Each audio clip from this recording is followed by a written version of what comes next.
Go get everything Mother Earth transcends. Drop it on like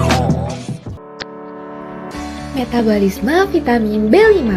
Vitamin B5 adalah vitamin larut air yang dapat ditemukan dalam alpukat, daging merah, kentang, kuning telur, brokoli, dan berbagai macam makanan lainnya. Vitamin B5 ditemukan oleh Dr. R.J. Williams pada 1931 dan tidak dapat diproduksi oleh tubuh manusia, namun harus didapatkan melalui makanan yang dikonsumsi. Vitamin B5 atau disebut juga sebagai asam pantotenat merupakan vitamin penting yang berperan besar dalam metabolisme energi dalam tubuh. Namun, bagaimana sih cara tubuh kita untuk menyerapnya? Seperti yang kita ketahui, vitamin B5 ini bersumber dari banyak sekali jenis makanan. Contohnya ada di daging, brokoli, alpukat, telur, serealia utuh, serta biji-bijian lainnya. Lantas, bagaimana sih mekanisme dari absorpsi vitamin B5 itu sendiri? Vitamin B5 dalam makanan ini masih berupa 4-fosfopantein dan koenzim A. Koenzim A ini tidak bisa langsung diserap oleh usus halus, melainkan harus diubah terlebih dahulu menjadi pantotein melalui hidrolisis yang terjadi di usus halus.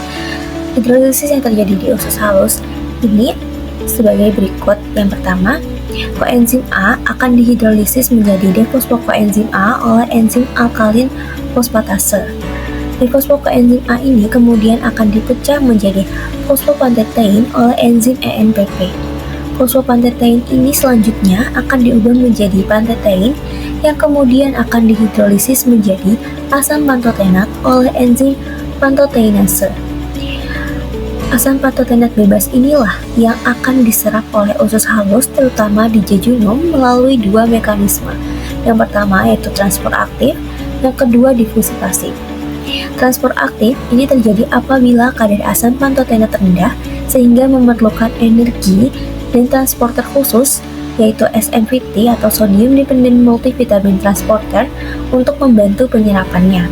Sedangkan difusi pasif ini terjadi apabila kadar asam pantotenat itu tinggi sehingga tidak memerlukan bantuan dari energi maupun bantuan dari transporter khusus lainnya dalam penyerapan asam pantotenat itu sendiri. Setelah penyerapan, vitamin B5 akan didistribusikan ke seluruh tubuh. Makanan yang masuk ke dalam tubuh akan melewati kerongkongan untuk menuju ke lambung.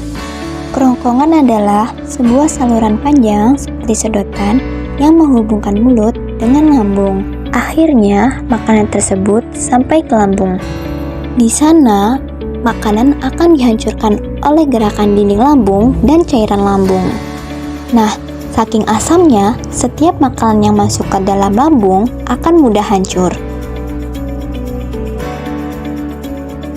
Selanjutnya, makanan tersebut akan menuju ke usus halus. Makanan ini akan dirubah menjadi asam pantotenat, kemudian diserap secara bebas di dalam usus halus melalui sistem transportasi aktif yang terikat dengan natrium.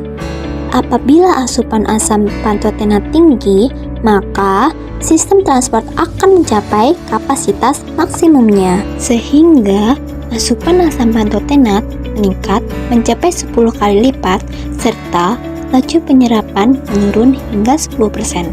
Asam pantotenat memiliki dua transportasi.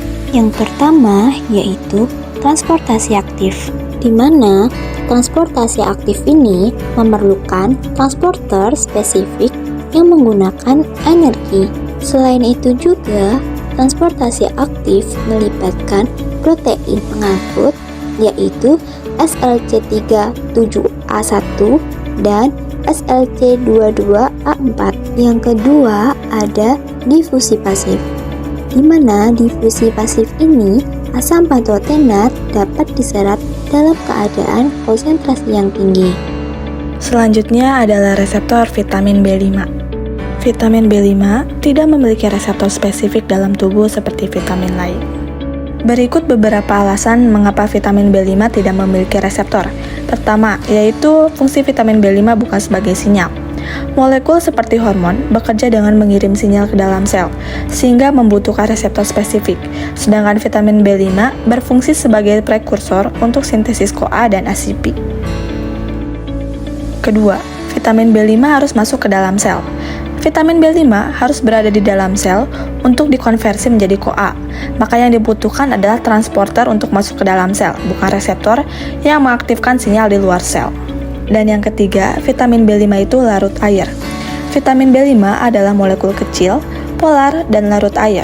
Sedangkan membran sel bersifat hidrofobik, sehingga untuk melewatinya harus menggunakan protein transporter, bukan reseptor, seperti SMPT. Selanjutnya ada interaksi vitamin B5. Vitamin B1 dapat mengubah pirufat menjadi asetil-CoA melalui enzim pirufat dehidrogenase. Vitamin B2 dapat mempengaruhi metabolisme dan ekskresi vitamin B5. Vitamin B3 dapat mendukung metabolisme energi seluler. Vitamin B6 dapat memetabolisme asam amino yang terikat pada koenzim A. Vitamin B12 itu penting untuk konversi B5 menjadi koenzim A yang aktif. Vitamin C dapat mengurangi keparahan gejala defisiensi vitamin B5, melindungi vitamin B5 dari kerusakan oksidatif, dan meninggalkan ketersediaan biologisnya. Kemudian, metabolisme asam lemak dapat mengubah asam lemak menjadi asetil-CoA dan menghasilkan energi di dalam mitokondria. Metabolisme karbohidrat, yaitu koenzim A terlibat pada konversi pirufat untuk menghasilkan asetil-CoA. Asetil-CoA itu sebagai titik penghubung antara glikolisis dan siklus Krebs. Kemudian sintesis molekul penting. Koenzim A dapat berfungsi dalam sintesis hormon steroid, neurotransmitter, dan berbagai senyawa biologis lainnya yang mencakup biosintesis kolesterol dan lipid. Selanjutnya, fungsi vitamin B5 yang berhubungan dengan metabolisme. Yang pertama, metabolisme energi. Asetil-CoA masuk ke dalam siklus Krebs untuk menghasilkan energi atau ATP. Lalu, suksinil-CoA berperan dalam pembentukan hemoglobin dan juga membantu proses regulasi siklus urea. Yang kedua, sintesis asam lemak. CoA membantu mengikat dan memindahkan gugus asam lemak saat pembentukan rantai asam lemak berlangsung. Yang ketiga, metabolisme kolesterol dan lipid. Sintesis kolesterol dimulai dari asetil-CoA yang diubah menjadi HMG-CoA lalu menjadi kolesterol. Selanjutnya, produksi lipoprotein seperti VLDL dan LDL yang berfungsi mengangkut lemak dalam darah. Selanjutnya, pembentukan hormon steroid seperti kortisol, estrogen, dan testosteron yang berasal dari kolesterol.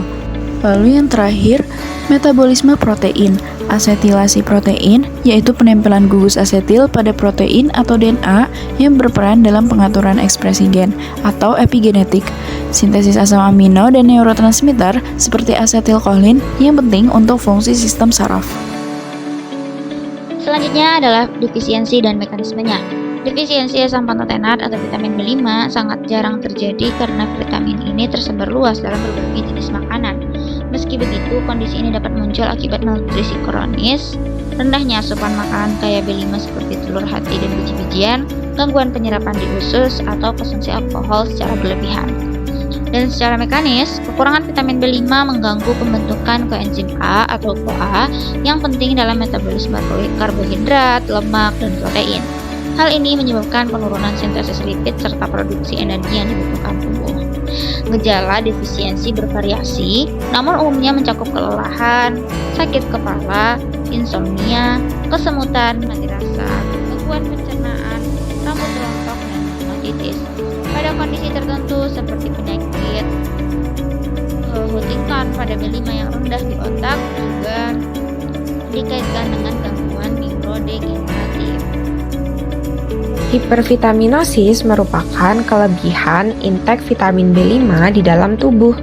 Vitamin B5 yang tidak terserap ke dalam saluran cerna, maka akan dikeluarkan dari tubuh melalui urin.